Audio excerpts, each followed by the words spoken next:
Hello, जय हिंद दोस्तों। स्वागत है आप सभी का आपके अपने YouTube channel technical with SS में। दोस्तों, मैं शिवम विश्वकर्मा हाजिर हूं आपके लिए मैथमेटिक्स की क्लास को लेकर। दोस्तों, हम लोग यहां पढ़ेंगे टाइम एंड डिस्टेंस से संबंधित कुछ सवाल लगाने वाले हैं। पिछली क्लास में कुछ सवाल लगाई थी हम लोगों ने, और फिर यहाँ पर उसी कड़ी को आगे बढ़ाते हुए कुछ सवाल आपके लेकर आया हूँ। दोस्तों, स्वागत कीजिए आपकी अगली सवाल का। दोस्तों, आपकी सवाल आ चुके हैं आपके सामने। यहाँ पर प्रश्न में लिखा क्या है कि एक आदमी अपनी पूरी यात्रा का 3/5 भाग ट्रेन से, 2/15 भाग बस से, 3/30 भाग कार से यात्रा करता है, और जो शेष कुछ दूरी बचती है जो कि 14 किलोमीटर है, वो पैदल ही चला जाता है। तो वह कितनी दूरी बस से यात्रा किया है, इस बात को निकालना है आप सबको। यहाँ पर हम लोग लगाने वाले हैं, पहले तो निकालेंगे। यहाँ पे पहले क्या कुछ भी हो, हमारा लास्ट जो इस सवाल का एम होने वाला है, अच्छे से समझ कर इस सवाल का उत्तर लाना है। फिलहाल चलते हैं, काम करते हैं हम लोग। यहाँ पर मान लेंगे कि जो कुल दूरी रही होगी x किलोमीटर मान के आप काम करेंगे। यहाँ पर कुल दूरी को मैं x मानने वाला हूँ। मान लेंगे, माना कुल यात्रा में दूरी ना, यहाँ पे माना दूरी जो होती, जो कुल दूरी होगी वो क्या हो जाएगी, x किलोमीटर आप इसको मान लीजिएगा। ठीक, उसके बाद क्या बढ़ पाएंगे, यहाँ पर क्या रहेगा, अपनी पूरी यात्रा कितनी थी, x किलोमीटर की थी। x किलोमीटर का 3/5 भाग ट्रेन से गया, 2/15 भाग जो है बस से गया, 3/30 भाग जो था वो कितना, वहां किससे 3/30 ही है ना, यहाँ पर 3/20 है। यहाँ पे थोड़ा सा मिस्टेक हुआ है।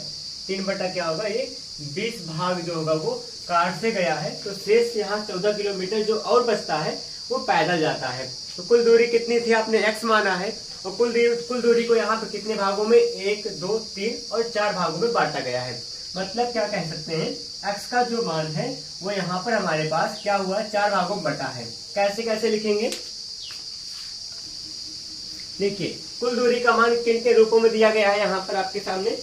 कुल दूरी का जो मान है वो यहाँ पर कार द्वारा चली गई दूरी, और यहाँ पे ट्रेन द्वारा चली गई दूरी, और बस द्वारा चली गई दूरी, प्लस में सिर्फ पैदल द्वारा चली गई दूरी के रूप में बटा हुआ है। ठीक, तो यहाँ पे हम लोग देखते हैं सवाल को। दोस्तों, यहाँ क्या कर पाएंगे, x का जो मान है वो x के 3/5 भाग ट्रेन के रूप में लिखा गया है, 3x/5 कर देंगे, ये ट्रेन का भाग है। प्लस में यहाँ पर बस द्वारा चली गई दूरी कितनी है, 2/15 भाग है, तो 2x/15 हो जाएगा, इतना भाग बस का था। और फिर यहाँ पर शेष कार का कुछ लिखा गया है, कार का क्या है, 3/20 भाग था, ये भी x का 3/20 होगा। और शेष में जो 14 किलोमीटर है वो क्या था, वो कुल मिलाकर क्या हो जाएगा, आपकी चली गई दूरी x किलोमीटर के बराबर हो जाएगा।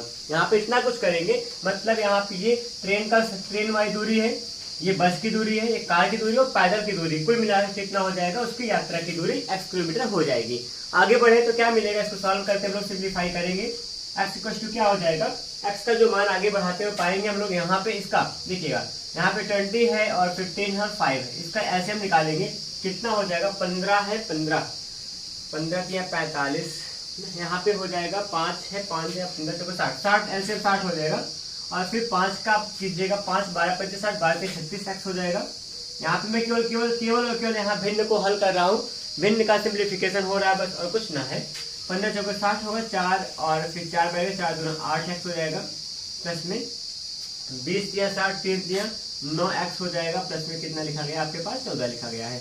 ठीक, आगे बढ़ते हुए हमको क्या मिलेगा, अगर देखें तो हम लोग यहाँ पा सकते हैं इसको, 36 होगा, x हो जाएगा यहाँ पर बराबर में, यहाँ पे 36 है, 9 है, 9 8 17 होगा, और 17 30 10 40, और यहाँ पे 53 हो जाएगा, शायद 53 x होगा, है ना, बटा में क्या होगा, 60 होगा, बराबर में क्या लिखा गया आपका, यहाँ पर लिख देंगे हम लोग कि 14 हो जाएगा, प्लस में 14 है, इसको बाईं ओर लाएंगे, क्या हो जाएगा, और फिर होगा तो यहाँ x होगा, माइनस में 53 x बटा में 60 होगा, बराबर में 14 कर दीजिएगा। ठीक है, यहाँ पे तिरछा गुणा करेंगे, 60 एकम 60x आएगा, 60 में से 3 घटाएंगे, 60 में से घटाएंगे 7x आएगा, 7x बटा में 60 होगा, बराबर में क्या कर दीजिएगा, यहाँ पर 14 हो जाएगा। ठीक है, आगे इसको हल करेंगे, मैं यहाँ बगल में करके दिखा रहा हूँ क्या हो पाएगा हल में। यहाँ पे हर में 60 था, अंश में जाएगा, 7 से कटेगा, 7 में 14 होगा, x का मान क्या होगा, 60 गुना 120 हो जाएगा। फिर से समझाता हूँ, किलोमीटर में लिख देते हैं पहले इसको। तो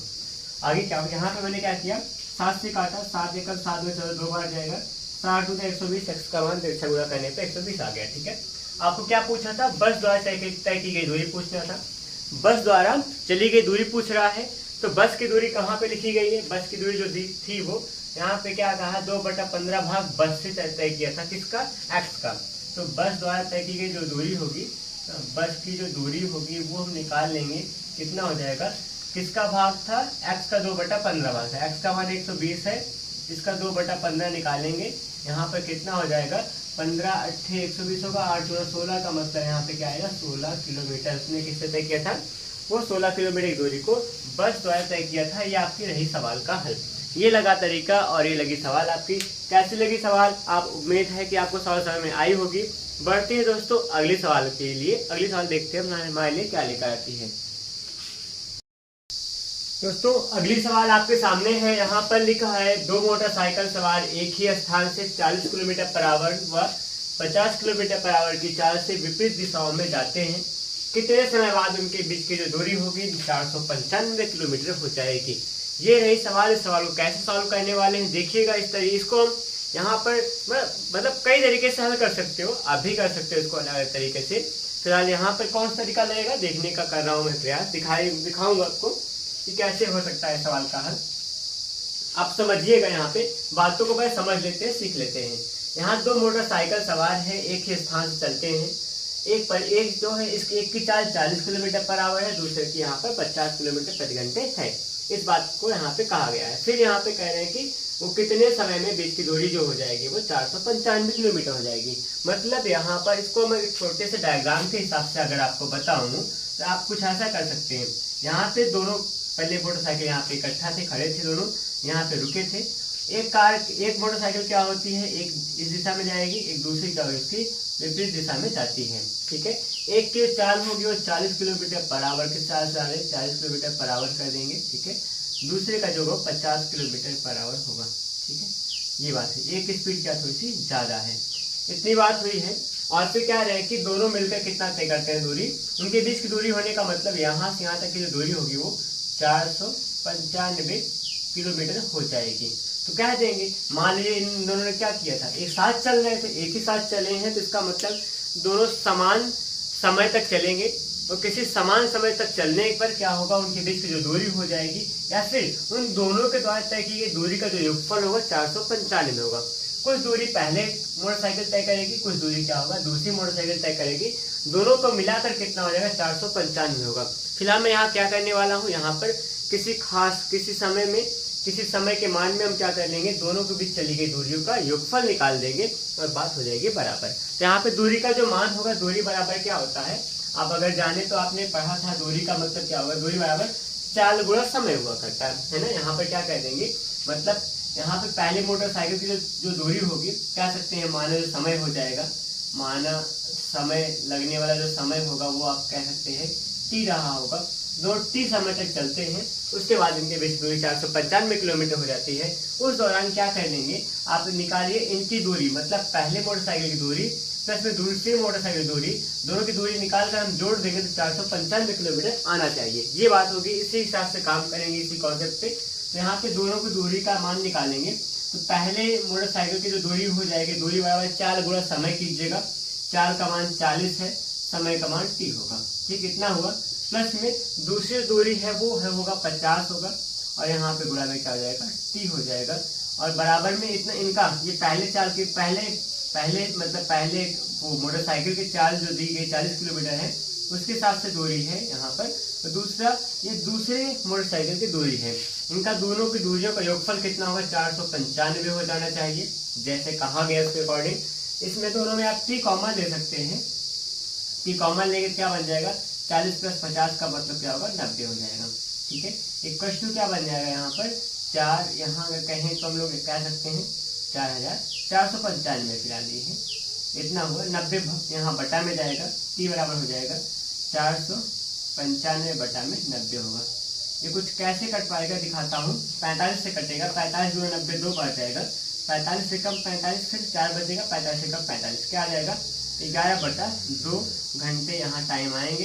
इसको आप सिंप्लीफाई करके मिस्टेक में बदल सकते हैं। 2 × 5 = 10, 1 11/2, 2 × 5 = 10, 1 11/2, मतलब 5 से 1/2 घंटे आप लिख सकते हैं। ये आपका रहेगा समय। तो वो क्या होगा कि यहाँ पे दोनों जो आपकी मोटरसाइकिल थी वो 5 से ही 1/2 मतलब 5.5 घंटे में क्या कर पाएंगे, एक दूसरे से 495 किलोमीटर दूर हो जाएंगे। ये थी ये तरीके से सवाल, आसान थी, बस थोड़ा सा कॉन्सेप्ट को समझना था, सीखना था और करके दिखाना था। कभी भी कोई सवाल मैथ की आए उसको सबसे पहले ना अगर आपको बेसिक्स पता हो उसी पे अगर आप सवाल लगाने का प्रयास करोगे तो आप कहीं ना कहीं सवाल लगा पाओगे। और सवालें तब आती हैं जब हम प्रैक्टिस करेंगे। आप मैथ में जितना ज़्यादा प्रैक्टिस करेंगे उतना आपको कॉन्फिडेंस आपका आता है, उतना ज़्यादा आप सवालों पे फोकस कर पाते हो। फिलहाल बढ़ते हैं अगले सवाल पर। दोस्तों अगली सवाल आपकी कुछ इस प्रकार होने वाली है। प्रश्न में लिखा क्या है आप समझिए। एक आदमी एक वर्गाकार खेत के एक कोने से किनारे किनारे 9 किलोमीटर प्रति घंटे की चाल से चलता हुआ 2/3 घंटे में ठीक विपरीत कोने पर पहुंच जाता है। उस दौरान क्या कह रहे हैं कि वर्गाकार खेत का क्षेत्रफल ज्ञात कीजिए। वर्गाकार खेत का क्षेत्रफल ज्ञात करना है। क्षेत्रफल ज्ञात करना तो आसान बात है, लेकिन यहाँ पर ना आपको यहाँ पर टाइम एंड डिस्टेंस से संबंध बना दिया गया है इस सवाल का। यहाँ पर किसी भी वर्ग की ना विमा, कोई विमा नहीं दी गई है, मतलब वर्ग का भुजा ना पता है हमको कोई, इसलिए क्या करेंगे पहले वर्ग की भुजा निकालने का प्रयास करेंगे। सवाल को समझते हैं फिर से एक बार। यहाँ पर कहा जाए तो एक कोई वर्गाकार ऐसे खेत होने वाला है और फिर उसमें बात क्या हो रही है, उसमें बात क्या कहे हैं कि वर्गाकार खेत है, खेत के एक किनारे से किसी एक कोने से वो क्या कर, यहाँ पे मान स्टार्ट करते हैं इस कोने से, वो किनारे किनारे चलते हुए किसी दिए हुए चाल से और किसी समय में वो ठीक विपरीत कोने, मतलब यहाँ से चलकर वो चलते चलते चलते चलते यहाँ पे घूमे और फिर यहाँ से चलते हुए कोई व्यक्ति यहाँ पर पहुँच जाता है। अब फिर यहाँ पर पहुँचने के बाद क्या कह रहे हैं कि अगर यहाँ तक पहुँच गया तो दी हुई जानकारी से आप क्या कीजिए, इस वर्गाकार खेत का क्षेत्रफल निकालिए। वर्ग का क्षेत्रफल कैसे निकालते हैं हम लोग? वर्ग का क्षेत्रफल निकालने के लिए हमको ये पता होना चाहिए कि वर्ग का भुजा क्या होता है ना। वर्ग की भुजा पता होगी तो भुजा का स्क्वायर ही तो वर्ग का क्षेत्रफल होता है। फिलहाल करेंगे इस पे हम लोग काम, देखते हैं कैसे हो पाएगी सवाल का हल। देखिए यहाँ पर मैं क्या करने वाला हूँ, दी गई चाल से दिए गए समय के अंतर्गत चली गई दूरी निकाल लेंगे। अच्छा दूरी निकल जाएगा, दूरी यहाँ पर जो भी दूरी आएगी दो वर्ग की भुजाओं के बराबर की लंबाई के बराबर दूरी आएगी। तो अगर दो भुजा की लंबाई बराबर है, चूंकि भुजाएं बराबर होती हैं सभी भुजाएं, तो उसका आधा कर देंगे इस दूरी का, तो हमको एक भुजा की लंबाई पता चल जाएगी। इसकी सहायता से हम वर्ग का क्षेत्रफल निकाल सकते हैं। तो चलिए करते हैं सवाल का हल। यहाँ पर क्या निकालना है, आपको दूरी का मान निकालना होगा। तो आपके पास फॉर्मूला क्या होगा, दूरी बराबर आप जानते हैं डिस्टेंस इक्वल टू यहाँ पर मतलब स्पीड इंटू टाइम हो जाएगा, कुछ इतना सा होता है ना। यहाँ अगर कहें तो यहाँ पे दूरी बराबर चाल गुणा में समय हो जाएगा। आपको चाल दिया गया होगा, चाल का मान कितना है 9 किलोमीटर पर आवर था और यहाँ पे टाइम दिया 2/3 घंटे है। 3 से कटेगा 3 या 9 3 जाएगा, 3 अच्छा होगा 6 किलोमीटर की बात होती है। तो यहाँ से बात करें तो यहाँ से यहाँ तक की दूरी, इस कोने से कोने की दूरी की होगी आपकी 6 किलोमीटर होगी, जो किनारे किनारे चला गया होगा। अगर ये 6 किलोमीटर है तो वर्ग की जो भुजा होगी, वो क्या होगी, उसकी आधी होगी। यहाँ दो भुजा के बराबर इसकी दूरी थी, उसकी दो भुजा के बराबर ये दूरी है, तो जो वर्ग की भुजा होगी वो क्या होगी, इसकी आधी होगी, मतलब क्या होगा 3 किलोमीटर होगा। 2 से भाग करेंगे 6 है तो 3 होगा, तो 3 किलोमीटर वर्ग की भुजा होगी। और कहा जाए वर्ग का क्षेत्रफल होगा, वर्ग का क्षेत्रफल होता है भुजा का स्क्वायर, वर्ग का क्षेत्रफल होता है वो क्या होगा भुजा का स्क्वायर। भुजा 3 है, 3 का जो स्क्वायर करो कितना होगा, 3 9 किलोमीटर क्या होगा स्क्वायर। तो ये होगा आपका सवाल का हल। इस सवाल में क्या आएगा 9 किलोमीटर स्क्वायर आएगा आपका उस खेत का, उस वर्गाकार खेत का क्षेत्रफल। दोस्तों सवाल कुछ इस प्रकार ये थी। फिलहाल इस क्लास में दोस्तों कुछ इतना सा ही, आगे बढ़ेंगे हम लोग। अगली क्लास में आपको सिखाएंगे कि यहाँ पर रेलगाड़ी से संदर्भ में आप सवाल कैसे लगाएंगे, और फिर बोट एंड स्ट्रीम की बात में हम लोग करेंगे, धारा एवं नाव की सवाल लगाने वाले हैं। तो यहाँ पर टाइम एंड डिस्टेंस की कुछ आगे लेवल तक के सवाल हम पढ़ेंगे। अगला क्लास में आप इंतजार कीजिएगा, बस इसके बाद आने वाला होगा। और फिर आप लोग बढ़िया से अपने CRT सेंट्रल एग्जाम की तैयारी करते रहिए, लगा दीजिए, अपना सारी ताकत लगा दीजिए और आप अपने आप को एक अच्छे कॉलेज में सिलेक्ट पाइए। फिलहाल वीडियो में बने रहने के लिए धन्यवाद। जय हिंद।